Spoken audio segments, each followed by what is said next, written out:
So let's try this again, shall we? Right? Fingers crossed. Yes. Right. So I'm going to talk to you today about how to dealing with cultural divide and internal advocacy within a distributed team. And the reason I've chosen this is for the last 5 years, I've worked remotely. I personally love it. It does, however, bring with it its challenges, right? No job is perfect, but when you work remotely, you have to learn how to do things differently. So, a little bit about myself.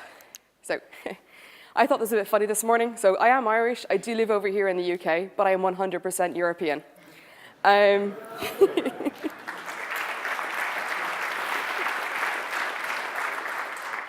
So, as I work as the developer community manager at Couchbase, I've been able to bring some of my skills from working in the open source community for the last 15 years.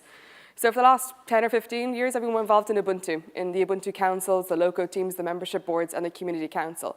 And I've been really fortunate from learning from those experiences, dealing with different cultures, different languages, which I never would have experienced when I was working as my software tester job in Dublin. You know, in that job, in that role, it was punch in at 9 o'clock and punch out at 5 o'clock, and there was a team of 3 of us. That was it. When I got involved in open source, I learned about a whole different type of community, and it was fantastic. And I also learned how to work differently with that. So I do work from home. I live south of London in Surrey, and I have a little dog called Bash. He's a little pug. And when you work from home, it's kind of nice to actually have that little bit of company. And I'm very fortunate. I have my partner husband, John, who I met at a Linux user group, who gets what I do, because he also understands that I work sometimes quite late some nights, or I work at weekends and I'm traveling. So there is that understanding, and it's been really useful. So sometimes the problems we encounter when we work remotely are very different from what you expect as a person who works into an office in their job Monday to Friday every day. So if you think about it as the first daily challenge to being in a distributed team, you have to think about things differently. If you start your job tomorrow morning in an office, you walk in, you're introduced to the HR person, you're introduced to the support team, you get your laptop, you're introduced to everybody, including your team. And that's very nice because you first of all get that first impression of knowing who's who. When you work remotely, chances are that doesn't really happen to you. Chances are you're probably going to get sent an email with your laptop and have to follow these instructions until your team comes online. Don't forget, you could be working in a different time zone. So your boss or your team might come on for another 3 or 4 hours, and you're kind of sitting there going, how does this even work? Where is the support channels? How do I figure things out? So, you know, we have to learn how to do things differently. So I'm kind of curious here. So a show of hands here, who works with distributed teams? Nice. And a show of people who work remotely. Okay, interesting. So there's definitely a different way of doing things. But the first thing people often assume that you have to deal with is time zones. They're not friendly things, and people assume that there is the one time zone, their time zone. And that's not necessarily true. And I have, unfortunately, been asked to attend meetings at 11 p.m. at night or 2 o'clock in the morning because East Coast in the States understands their time zone. But the West Coast in the States, they only understand that their time zone is the only time zone. And that's really, really frustrating. They're like, yeah, it's lunchtime, bring your dinner. I'm like, it's 2 o'clock in the morning, I'm asleep. They're like, and? I'm like, no, just no. And I've had to learn how to say those words called no, and it's not always easy. So team zone and team meetings are very hard to find the perfect time zone. This app is an application you install on Chrome. It's called Figure It Out. It is by far the best tool I've ever installed. I basically put in the time zone that I'm currently in, and then the time zone of the meetings that I actually need to attend and the different areas that I work with. And it's really useful, and it's my lifeline. I would highly recommend putting it in. One thing we have learned to do, or what you should always do, is try and rotate the meetings. It's not fair for one of your teammates to come in at 7 o'clock in the morning, for them to always come in early, or for those other teammates to always work late. Try and rotate it as much as possible. Again, there's no one perfect time zone. If you have it early for Europe, it's middle of the night for America, but it's perfect for APAC. There's just no one right time.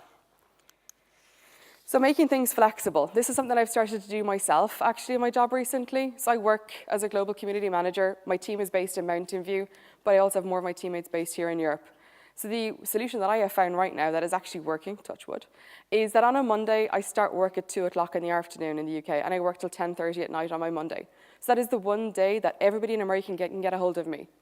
And the rest of the evenings during the week, yes, I normally finish at 6 o'clock, but there are times when I have to have that odd meeting that goes on late, but it's not every single day of the week. And that's been really, really useful for me to actually have some sort of like boundaries between work and having a life. And I think that's kind of important as well, that when you work remotely, you think about that, because chances are you actually work longer days than your colleagues in the office. Chances are you may not forget to have a lunch because you're continuing to work at home, or there's nobody to go for lunch with you at home. So try and make your hours to work for you, work with your teammates, and try not always work late after work. So this is something that I actually didn't really fully appreciate at times was actually happening, because you mightn't find out what's actually happening. So the water cooler effect. And again, because you work from home, you kind of forget about things, and you realize that when you go into the office, these conversations happen in the canteen when they go down and make their cup of tea or their cup of coffee, and they start sitting there and standing there for about 20 minutes. And then they come back and a decision is being made. So you wake up the next day and you realize, okay, I was working on this project, but now the direction has changed, but I can't find any commits, any updates, any issues, or I can't find any email to explain why this has happened. And you're kind of working away and realizing, okay, my boss will be on in a few hours' time. What's actually going on here? And you come on and you say, well, what happened? Why was that change made? He says, oh, we were discussing it yesterday in the canteen. I'm like, that's really nice. Good for you. I hope you enjoyed that cup of tea. But how was I meant to know this? So if decisions do happen at that time at the water cooler, please take it to offline. Please take it back to produce an email afterwards. Send that email to your teammates. Say, look, we discussed this today. This was the decision that was made. Or how about scheduling a team meeting afterwards so you could all discuss it? And that makes things a lot friendlier. So you don't actually feel that you're cutting off your teammates or penalizing them for not being in that office. How many people here have had those calls where, can you hear me? How about now? Okay, they will use a different tool. How about we switch to BlueJeans? Okay, that's still not working. We'll switch over to Skype. That's still not working. How about we use the next tool? It's frustrating, the amount of tools that are out there for conferencing and for meetings and for connections. So my pet peeve right now is when I'm dealing with people on the phone and you can hear the horns beeping. You're like, are you driving? He went, yeah. I was like, that's just not normal. You're having a meeting. How can you give your full concentration if you're currently driving your car? It's not on. And that's kind of like another cultural aspect. I find more Americans are okay with having their meetings in the car than Europeans. And it's just a very different way of operating, but I've learned how to deal with that. Try and be consistent with your tools. Like I said, on any day of the week, I use HipChat, BlueJeans, Skype, IRC, Slack. I'm begrudging Slack. GoToMeetings, and Yammer. So there's 7 ways to converse and engage with people. Try and be consistent with your tools. It makes things a lot easier. It makes things easier for the applications that you're using and for engaging people so they can always get a hold of you. So employees do jobs for a number of reasons: for pride, for recognition, and for opportunity. And we need to always think about there's actually different cultures and different reasons for those people. So we need to learn to embrace those differences. We're all unique, and that's a good thing, because nobody wants to work with the same people. Try and always engage and understand those different cultural perspectives of things. Try and avoid stereotyping. I mean, one recent conversations I had with people there was the fact that the Americans were assuming all Europeans take time off work during the summer. You know, July and August, it's very hard to get a hold of people. And they were like, well, they were kind of begrudging it. And it wasn't that they were trying to be mean about it, but they just stereotyped all Europeans take August off. I'm sorry, but Europeans do enjoy their holidays. We like to enjoy time off with our families, but to Americans, they found that very strange that people were taking 2 and 3 weeks off. So try not to stereotype those people. Try and understand that actually, culturally speaking, that's perfectly acceptable to them. Try and be adaptable. Be flexible and understanding that, you know, a person joining your team is going to have a different perspective on how they work. I tried to understand there recently when I was working with someone. I couldn't get a hold of them on a Friday. I was like, wow, they keep taking Fridays off. What's going on here? And I didn't understand it because nobody had actually said they work in Israel. So they take Fridays and Saturdays off and they come back in on Sundays. I was like, oh, that's really interesting. So that's kind of flexible and understanding about it. But nobody had explained it. So to everybody else, this person was just MIA on a Friday. But once you understand, you're like, that's really, really nice and an acceptable way to understand things. So people advocate internally. And why do they want to do that? It's because they're proud of the work that they've done. You know, basically you want to share the work that you're doing so you can show your teammates, you know, I've done this, I'm really happy, and, you know, I would love to show you and get you more involved in it. And if you report your achievements, it makes people feel really special. You get called out on it on an email saying this person has done this great work. Say thank you very much, you know, they're really proud of the work they're doing. One thing we do in Couchbase is do a show and tell every other week. And And it's a way for people to show the work that they're doing. It's this little pet project that they're working on, or for people to explain and understand like what's actually being developed. And something we should think about is those small projects can become a future core project if you get more people involved. And that's one way to show how you do things. So celebrating your achievements and recognition. That's really, really important because at the end of the day, we're all human beings. You like to be recognized for your work. You don't just want more work being put upon you after day, but if people recognize the work that you're doing and understand that actually you're making a big difference, it makes you more inclined to actually take part and be more part of your team. So that's acknowledgement from your manager or from somebody higher up in your organization. That's maybe sharing the blog post that you've written. Sharing this blog post internally, going, Laura's just written this blog post. It's really worthwhile you reading. Yes, it's nothing maybe to do with the product, but you might find it useful for the way that you work. That's a way to acknowledge that a person's actually contributing to your company, and it's worthwhile. The biggest thing that people should remember to say is to say thank you. It's a big thing. And if you say thank you to somebody, they're more inclined to just want to take part, but also they just feel rewarded for being special. And it's 2 little words. Say it more often, people. So this actually does mean an awful lot to some people and also means nothing to some other people, but it's something that we should think about as well, is rewarding with opportunity. Now, if that's rewarding somebody from their work that they're doing and sending them to a conference, if that's rewarding them by sending them for extra training, think about those things, because actually, to people in those cultures, it makes a big difference to them, because if they're based over in Europe and they want to go to a conference in the States or vice versa, rewarding them, that makes them feel extra special. And especially if they're feeling isolated from working from home, it's a nice way to say thank you as well. So the things that we can always improve upon, because again, nothing is ever perfect, is how we can do when you're working remotely, is how you improve upon the onboarding, the documentation, and mentoring. I think mentoring is very key here, and again, it works really, really well in open source communities. Because if you join up and you're working remotely and you're on IRC, you're on your Slack channel, you're on a mailing list, and you want to get more involved, many programs out there have mentoring projects. Many projects out there have mentoring, sorry. And I think we should encourage that more so inside in organizations. I really do fully believe that more people would be successful if they had mentoring. And I do believe that as somebody who works with developer advocates, because there's no one book out there, there's no one way to do that job perfectly, or as a community manager. But if you mentor them and show them how to do it, they can become more successful.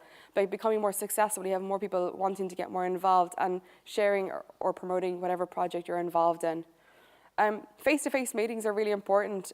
What we've done in my team specifically is we have a daily stand-up. It's 15 minutes, and I am cutthroat about it. After 15 minutes, it's done and dusted. Just tell me what you're doing, and it's a great way for people to actually connect. But on a Friday, we've changed it. We have like a beverage of choice. So from 5 until 5:30 my time, and the guys in the Murray gets late breakfast, I say bring along one drink or bring along something different. Talk about one positive thing that week. Talk about one negative thing that you maybe didn't get a chance to talk about or get worked on. And then something about your weekend, what you're up to. Tell me something about your life. And the reason I say to do that is because if you were in an office, you would go for drinks after work. It's a lovely sunny day here. Let's go for a bite to eat afterwards. You don't have that connection when you work remotely. So you have to do things different. And I think it's important to think about that at times, is that you need to try and create those bonds that you would normally make in an office, but virtually. One thing we do in Couchbase is, which is quite nice for people who are remote, is to meet the employees of the month at lunchtime. So we have a town hall, and in that town hall once a month, you get to introduce the new employee, you say a little bit about yourself, and they get to meet everybody. And if you're in Mountain View, that's great. You get to do it physically, but if you're remotely, you get to do it as well, and we still include that, and it's very important. My boss is really fond of transparency. He really does firmly believe that's the best way to build a team. And how he does that is like, when he first joined, was like everything went onto our wiki. Not just Google Docs, but firmly onto a wiki page. And we can, it's searchable. So when a new person joins, we point them at the wiki page, not just as an email, not just as a handbook, but as a wiki, so you can actually figure out where that actually is happening. Team get-togethers are really important because, again, if you're working remotely, we just had 2 new employees join our team, and we would never have had a chance to meet them unless we had a team sprint, because they're based over North America, we're over in Europe. There's no really incentive for us to actually meet each other. We're at different conferences, but team get-togethers really do unify a team. You build those bonds, you get to chat with them. I know one of my colleagues there, he's got 2 young kids, and they go swimming at the weekends, and I'm like, oh, that's really cool.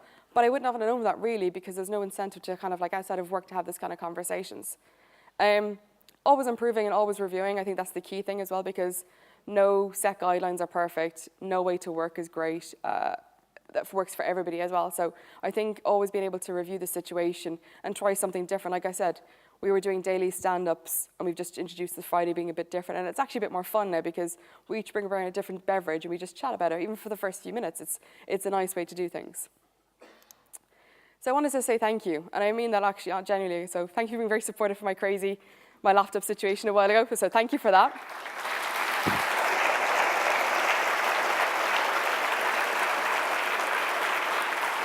But I also wanted to say thank you to the organizers of this event. It's been really well run from a speaker's point of view. It's been really nice, all that information. But I also want to say thank you very much to the other speakers who've been absolutely fantastic and supportive today, from sharing their information, from their other stories, from their other war stories of presenting, just being there and sharing that kind of experiences. It's been really, really nice to actually take part in this event. So I just want to say thank you very much. Thanks.